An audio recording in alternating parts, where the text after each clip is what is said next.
আমি যদি একবার চান্স পাই এমন কাজ করব, এমন কাজ করব। বলেছেন যে সমালোচনা করা মানে সরকারকে ব্যর্থ করা নয়, এইটা বলেছেন রিজভী। হ্যাঁ, রুহুল কবির রিজভী তিনি এটা বলেছেন। আরো বক্তব্য এসে মির্জা ফখরুল ইসলাম আলমগীরও বলেছেন যে তথ্য উপদেষ্টার এই বক্তব্য রাজনীতি বিরোধী। আমি এই জায়গা থেকে আপনাকে শুনতে চাই। শুনেন, তথ্য উপদেষ্টা যে বক্তব্য দিয়েছেন এটা হলো ওনার অনভিজ্ঞতাজনিত কারণে। বয়স কম, অনেক অভিজ্ঞতার অভাব আছে ওনাদের, এবং রাজনীতিটা কি এটি উনি বুঝেন না। বেসিক্যালি প্রবাদ আছে গ্রামে একটা, এটা হলো নাচতে না জানলে উঠান বাঁকা।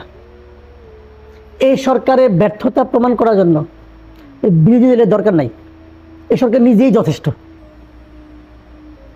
এই সরকার জনজীবনের জন্য মানুষের শুনেন, সরকারের কাজটা কি রে ভাই? সরকারের প্রধান কাজ হলো মানুষের জীবনযাপনকে স্মুথ করা। গ্রামে যাইতে বলেন এই উপদেষ্টা মহোদয়কে, ওনাকে বলেন যে ভাই একটু গ্রামে যান, যাই দেখে আসেন, গ্রামের বাজারে একদিন যান, গার্ডটার সারা যায়, একা যাইতে বলেন, দেখে আসুক গ্রামের মানুষ কি বলে, মানুষের আয় ইনকামের কি অবস্থা একটু খোঁজ দিতে বলেন। এত সোজা না, নিজে নাচতে পারতেছেন না, তাহলে কি তারা মানুষের পালস বুঝতে পারছেন না? বুঝতে পারছেন না, তারা বুঝতেই পারছেন না। মন্ত্রিত্ব মন্ত্রণালয়তে আছেন, উপদেষ্টা নামক কাজটা তো মন্ত্রিত্ব যে একটা দায়িত্ব, এই জিনিসটা উপলব্ধি করার ক্ষমতা আছে কিনা আমার সন্দেহ আছে। থাকলে এরকম ভাবে যারে তারে মারতো না। কি বলছে উনি? কি বলছেন? যে রাজনীতিবিদরা সরকারকে ব্যর্থ প্রমাণিত করছে, তাই না? রাজনীতিবিদরা ওনাদেরকে নিঃশর্ত সমর্থন দিয়েছেন বলে ওনারা টিকে আছেন।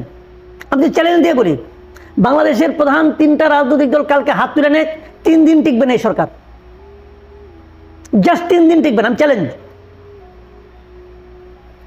যা করতেছে বিএনপি সাপোর্ট দিয়ে যাচ্ছে, যা করতেছে জামাত ইসলাম সাপোর্ট দিয়ে যাচ্ছে। বললাম তো, রাজনীতিবিদরা যদি সাপোর্ট না দিত এই সরকার 3 দিন টিকতো না। তাহলে তাদের সঙ্গে পায়ে পাড়া দিয়ে ঝগড়া করতেছে। সাপোর্টটা কি তারা অনুধাবন করছেন না?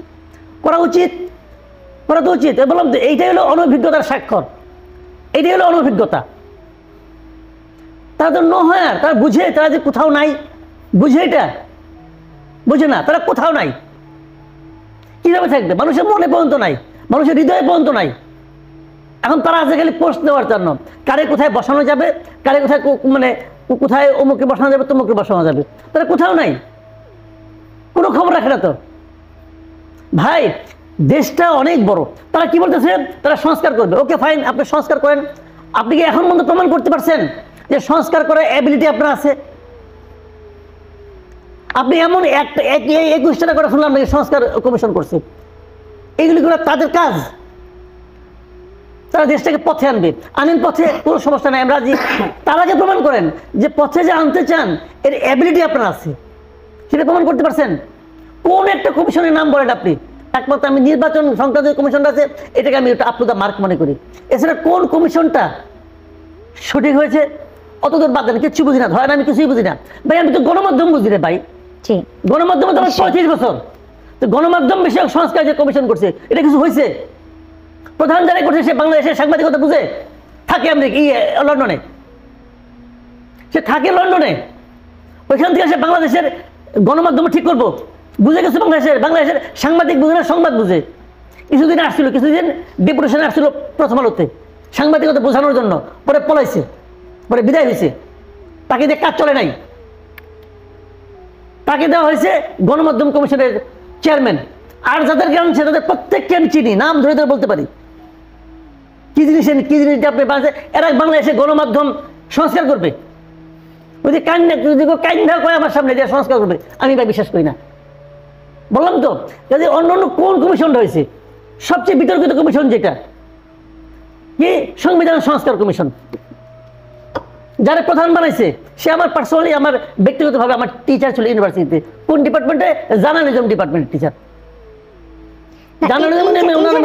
মাসুদ কামাল, যদি একটু বলেন, সংবিধান সংস্কার কমিশন সংস্কার করবে, ভালো কথা, মানে উপায়টা একটু জানতে চাই। সংবিধানকে কিভাবে সংস্কার করবে?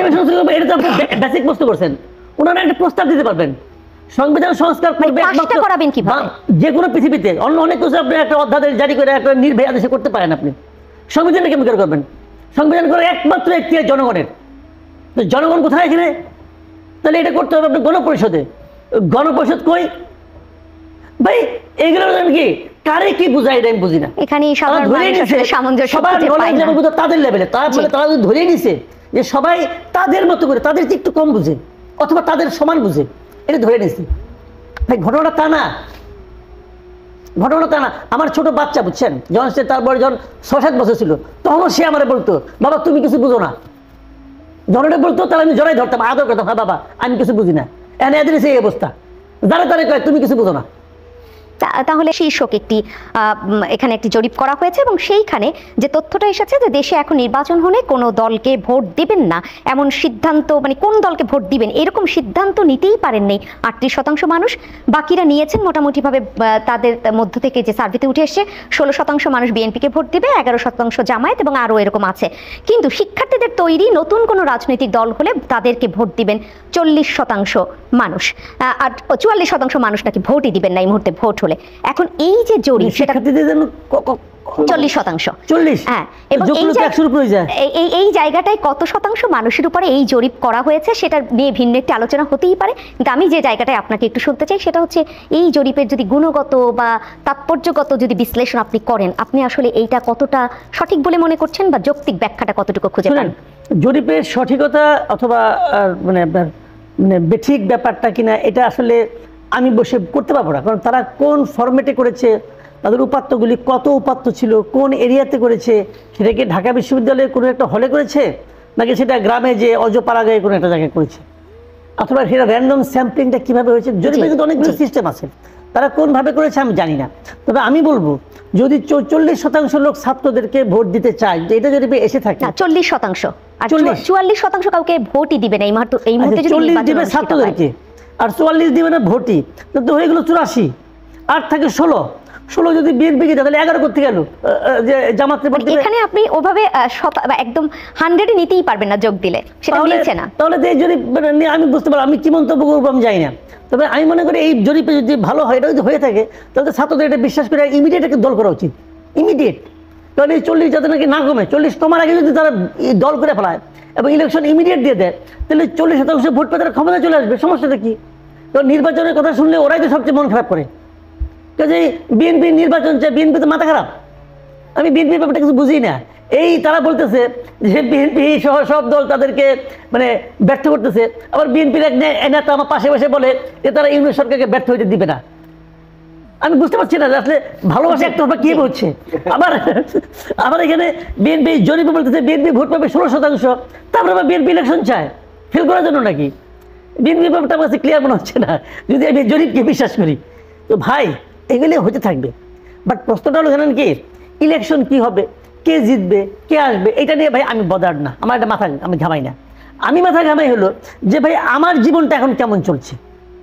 হেলাল ভাই যদি ইলেকশনে জিতে, হেলাল ভাই মন্ত্রী হবে, আমার কি হবে ভাই? আমার তো আর কোনো চান্স নাই। যদি জামাতে ইসলাম জিতে তাহলে শফিকুর রহমান সাহেব প্রধানমন্ত্রী হবে, আমার কি হবে?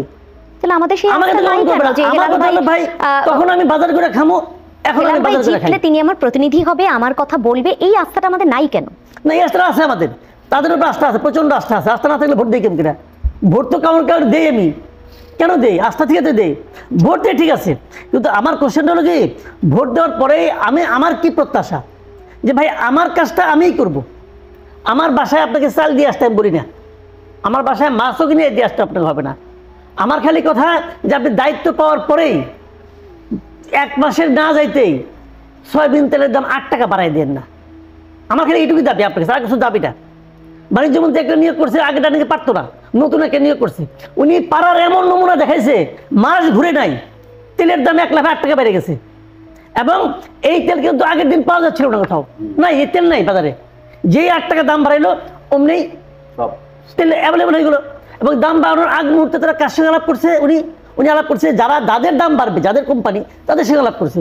ভাই পাবলিকের সঙ্গে আলাপ করছেন আপনি তো ওই লোকগুলির মন্ত্রী, আপনি তো সেই সিন্ডিকেটের মন্ত্রী, আপনি তো পাবলিকের মন্ত্রী না।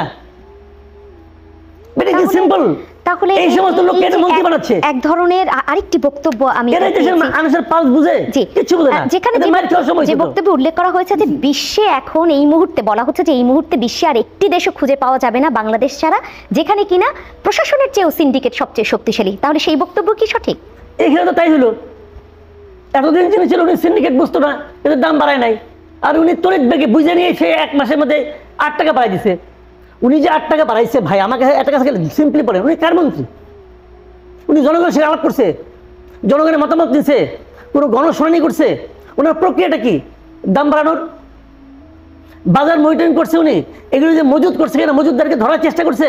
কোনো কিছু করছে? কিছুই করে নাই। নিজের রুমে সিন্ডিকেট মেম্বারদের ডাকছে, ডেকে বলছে কি ভাই আমিও আপনাদের মতো একজন, বলেন কত বাইরে চলে? কত বাইরে চলে? 8 টাকা দিলাম, বাড়াই 8 টাকা। 8 টাকা আমার যে 8 টাকা খরচ বাড়লো, এই 8 টাকা উঠে দিবি কত আমরা? বাড়ালে দোকানে গেলে আবার তেলের বোতলটা পাওয়া যাবে, এটাই কি তাহলে এটাই তো হচ্ছে, সেই- এটাই তো হচ্ছে আমার দুঃখ সেই বুঝছে। আপোষ। উনি ওই ব্যবসায়ীদের দুঃখটা বুঝছে, ব্যবসায়ীদের আবদারটা বুঝছে। ব্যবসায়ীদের দুঃখিত আবদার করছে, আপনি আসছেন আমাদের লোক, আমাদের জন্য একটু করবেন না? ঠিক আছে, করে দেখাই দিলাম। এই উদ্ভট, মানে যারা নাকি একটা মানে উপদেশটাকে খুঁজে বের করতে পারে না, যে নাকি জনগণের জন্য কাজ করবে। ভাই এদের তো কোনো মনে করেন, আমি বলি একটা, আওয়ামী লীগ বিএনপির সমস্যাটা কি? আওয়ামী লীগ বিএনপির সমস্যাটা একটা বড় দল, দলের কর্মীদের একটা চাপ থাকে, কর্মীদের একটা আকাঙ্ক্ষা থাকে, নানা রকম ইকুয়েশন তাদের করতে, এদের তো কোনো ইকুয়েশন নাই। আসছে, কয়দিন থাকবে, চলে যাবে। এই কয়টা দিন তারা জনগণের জন্য এমন কাজ করবে, যেমন আসিফুদ্দিন মাঝখানে বলতো না একবার, অনেকদিন আগে বলছে, আমি যদি একবার চান্স পাই এমন কাজ করব যাতে নাকি দেশের মানুষ মানে হয়ে যায়, খুশি হয়ে যায়। তাহলে এইটা কি ওরা শুনে নাই? উনি তো ভুল করছে, ওরা উচিত সবটা উপদেশ শোনানো, এমন কাজ করবো, যে 1 মাস না পেরোতে 8 টাকা বাড়াই দেবো। তাহলে 8 টাকা পাইলে কি ক্ষতি হয় উনি বুঝে?